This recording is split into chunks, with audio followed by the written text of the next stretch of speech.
on Police 10-7. Beverly makes her bed in all the wrong places.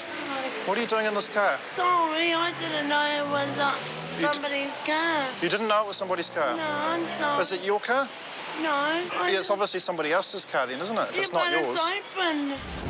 Also tonight, Dunedin's drunks prove a problem for police.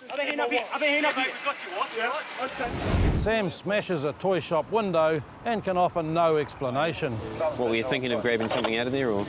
No, I don't know. I thought just did it. And Dave gets caught in a trap of his own making. What's wrong with you, man?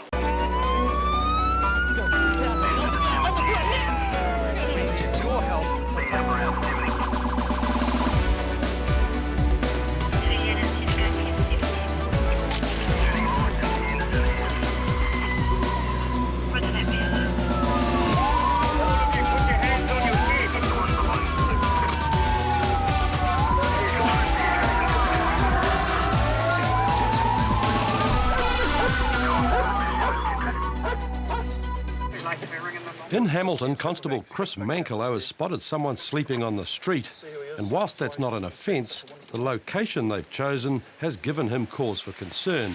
Hi, mate. Hello. It's police, buddy. Oh, miss. You're right there. Yeah, I'm all right. How come you're sleeping on the sidewalk in your sleeping bag? I wasn't seeing. Oh, I'm just concerned that you're sleeping on the street, that's all. I don't sleep on the street. I sleep on the outside. Okay. Oh, look, on a bit of friendly advice, come down to the police station if you want. You can sleep in there, in the front for you. It'll be quieter, and there's cushions. Thanks. And if not, you can use a phone, call the women's shelter. They'll be able to look after you for the night. But I don't have any money. You don't have, it doesn't cost you anything. They'll take you in for a night, if nothing else. Be better than sleeping on the street. Hey? I'll be arrested. For what? Sleeping on the chair. That's not an offence. You can't get arrested for sleeping on the street. I'm sorry. You'll be fine with that. We'll even give you a ride if you want. It's only just around the corner. No, I can walk. You can walk? I know. Okay. You know where the station is? Yeah, I know where the station is. Yeah. We'll leave you to it then, okay? But yeah, just be safer than sleeping here, because there's idiots in town. Someone will probably annoy you. Alrighty? Yeah, all right. Thank you. That's all right. Not really the safest place in the middle of town where all the party goers and the club goers are. Anything could happen, so suggested she moves on to somewhere safer. An intoxicated Beverly eventually staggers off to find a better place to sleep. But before long, Chris and Andrew are called to deal with her again. The next bed she's chosen is worse than the first. But has she been interfering with the cars at all? That's the same female sleeping in the doorway. Oh, yeah, I know the one. Cool. K1. Hello? Hello. What are you doing in this car? Sorry, I didn't know it was somebody's car. You didn't know it was somebody's car? No, I'm sorry. Is it your car? No. Then what are you doing in it? Yeah, it's obviously somebody else's car then, isn't it? If it's not yours. It's open. I was just having a smoke. You're just having a smoke? Yeah, sorry. Do you think the person who owns this car might be a bit upset that you're smoking in their car? I didn't know. You didn't know? No. I think they might be quite upset if they found you smoking in their car. I'm sorry. Yeah, okay. Have you touched anything in this car? No. No? No. Honest. Oh. You just lost all your filters in the... Oh, my baby. And where are you staying at the moment? Bridge Street. I've been kicked out. No, Oh. only for tonight. Tomorrow I can go back. Oh, okay. What did you get kicked out for? For being drunk and pissing on the chair. Oh, I know where to live. you don't know where to live. Have you been drinking tonight? No, No? straight. Are you taking any drugs or medication or anything like that? No. No? No. Are you supposed to be? No. No? I don't take any drugs. I need marijuana, but No. I already smoke all my marijuana. Got none left? No. Oh. I smoke the whole lot. Have you been in trouble with the police before? No. No. I've never been in trouble. we'll get you to come back with us, eh? You finish that ciggy and you'll jump in our police car and we'll take you up to the police station and then we'll sort out what we're going to do from you there, okay? Okay, can I have a blanket in the cell? You might not stay at the police station, but we'll take you there to start with. Yeah. You can get in this car. We'll let you get into this car. Left with little choice, Chris takes Beverly back to the station. But as he and Andrew find out, giving her a room for the night has come at a price. That was a bit. I wish you could get smell on that thing. She's obviously wet herself a fair while ago. She stinks of urine, which is all good for the guy's car that she was sitting in. She's probably going to have a wet seat. Oh dear.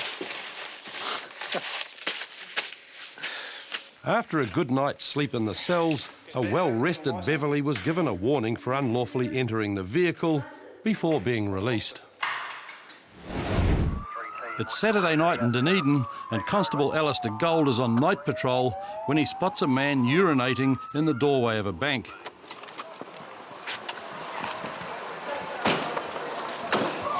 Alistair is quick to catch the urinator, Dave, and places him under arrest. Piss against there, mate. Yeah, I just saw you piss against there, mate. No, it's harmless. Up in the back there, mate. It's fucking bullshit.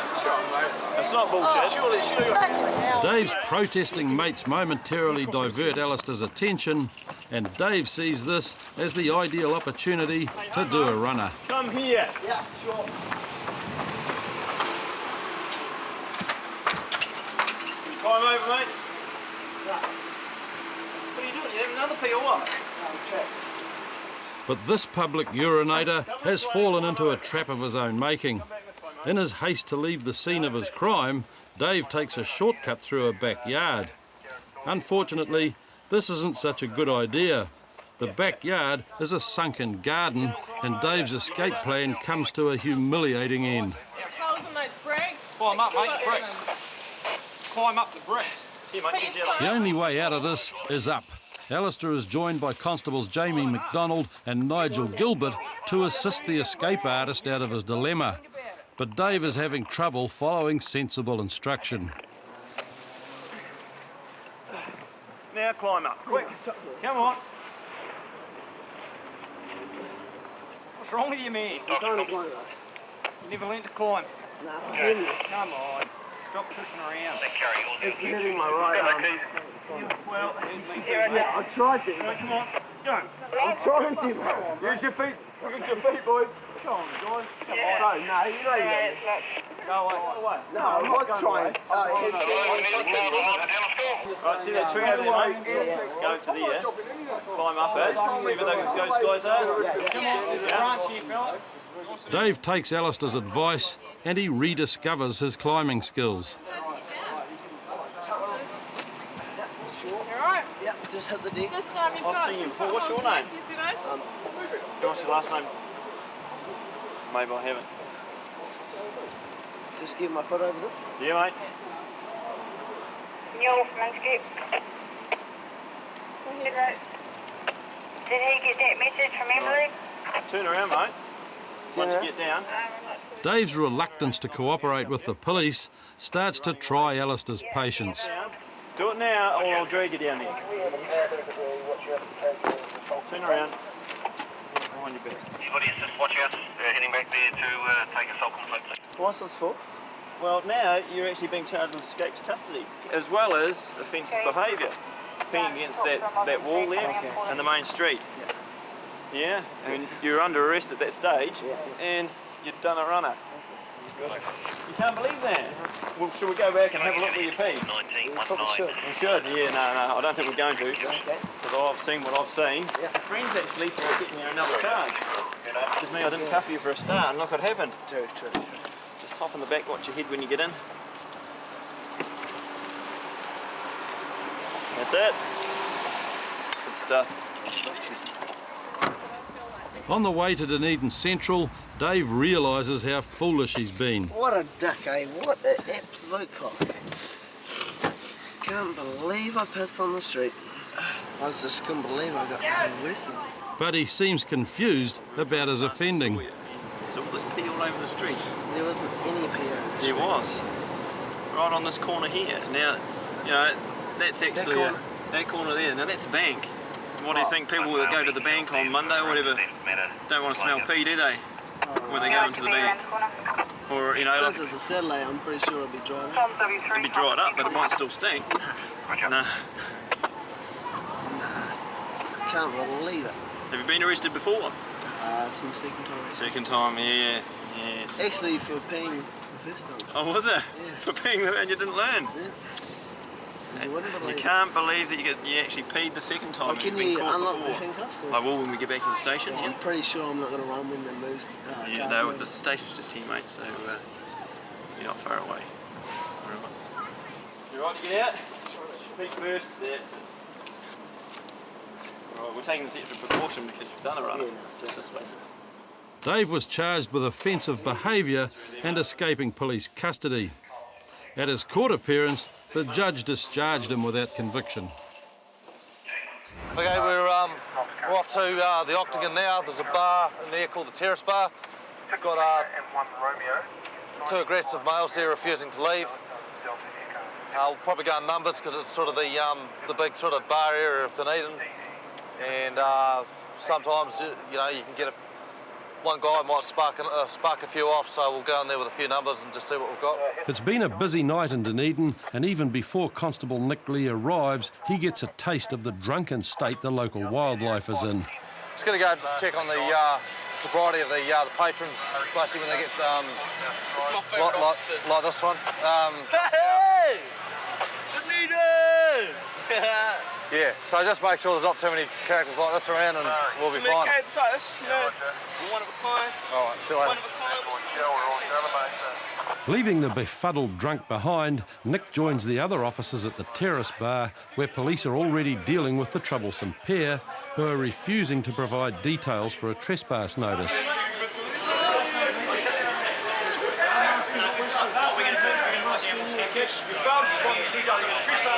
You're under arrest.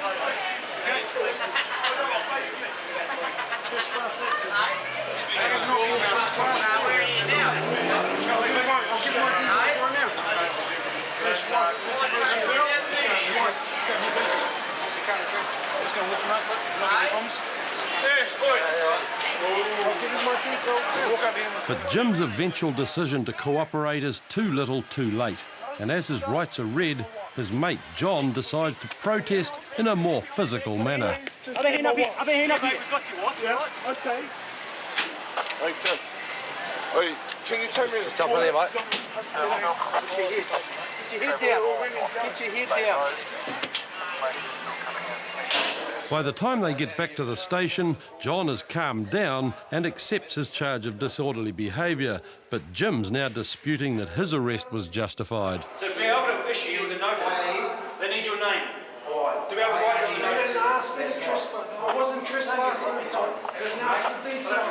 It was supposed to be details why they asked me to leave. And I left my mum in the call. You used to have information. And I didn't quite sure I had to give that. But the drunken protest won't get him anywhere.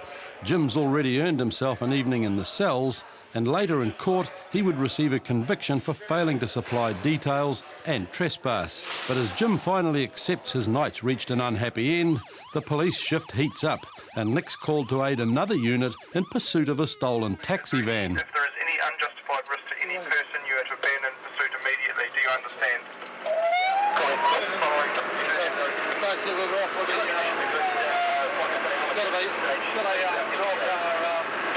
Following this taxi driver, they're in pursuit at the moment. The guy's failing to stop. Cops are going to call in positions. Try to catch them. Police are led on a wild goose chase through Dunedin's back streets, but eventually the taxi thief gives up. That's your little boy from the Got a pursuit all around the central business district through the industrial area here.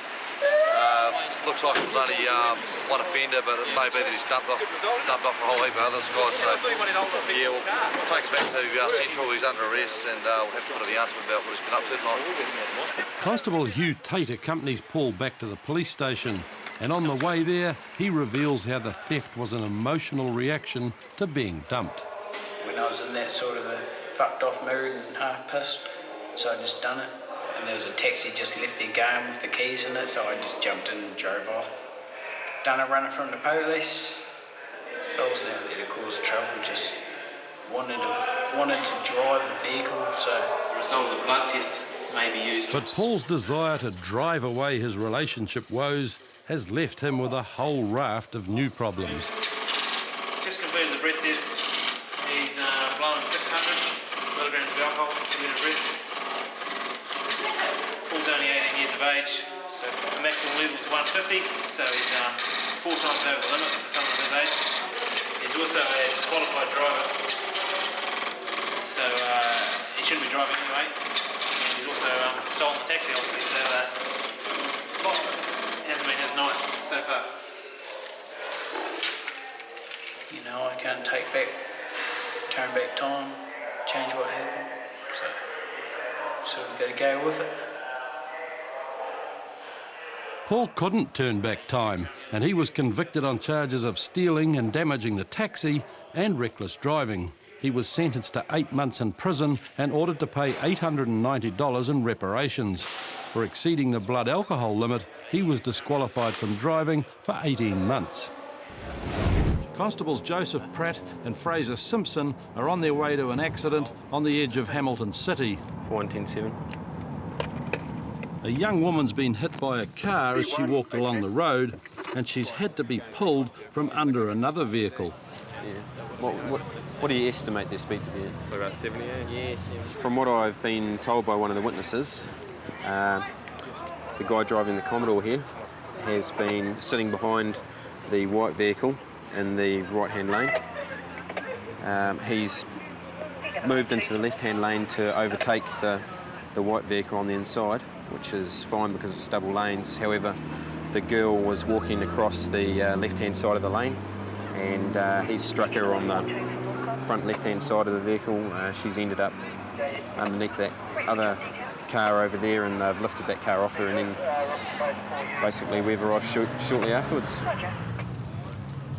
That's pretty high, eh? Further inquiries suggested that none of the drivers had done anything illegal, and nobody was charged in relation to the accident. And although the woman had bounced off one car and been hit by another, she seemed to have escaped any serious injury. Serious facial injuries, you know, quite bad lacerations, but doesn't seem to be any broken bones. She's lucky. Very lucky. She's lucky to be alive. Right, so that's good, thanks. As Joseph and Fraser continue their patrol, they come across a smashed window at Jumping Jack's toy shop. Go ahead. A male wearing a white t-shirt. Just reading the text here, Maris/Cork. Approximately 20 years of age. The window's been destroyed by a rubber cone from some nearby roadworks. Comms I43. I43. Safe and Secure Alarms is the security firm. There's a mobile number. The offence was reported by a guy who's now been picked up by another patrol car. This is for Jumping Jacks, is it? Copy. We just told some I've guys just got a priority job coming in, so I just read they're that. the same offender, so we're just going to take this guy for his informant. Oh, right. Okay, good.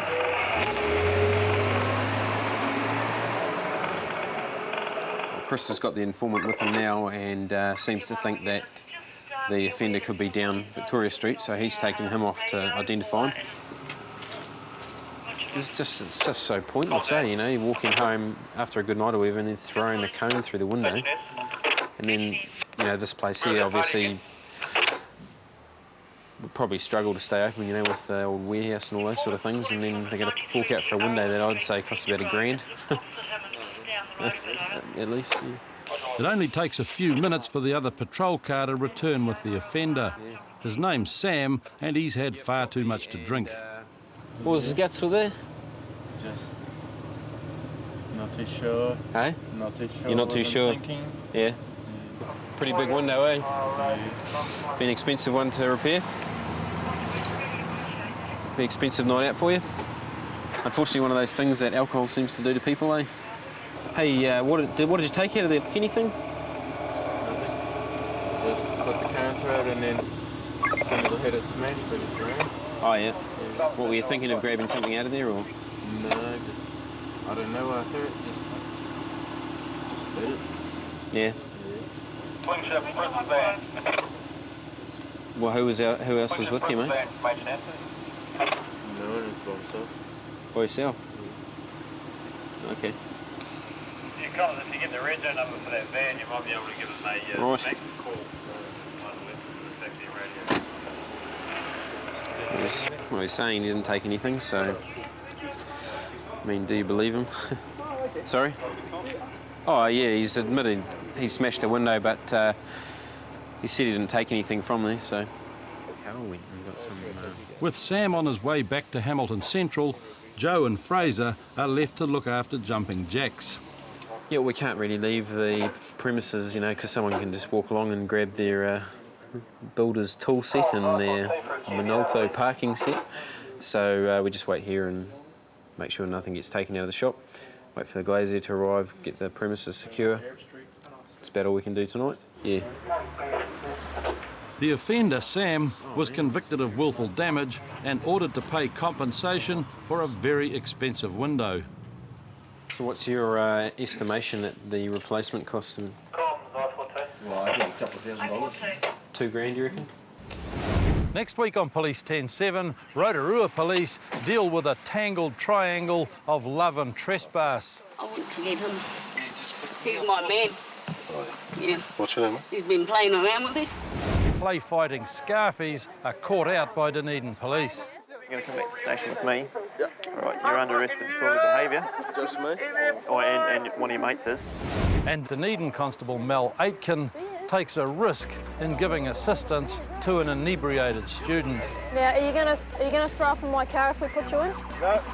Promise?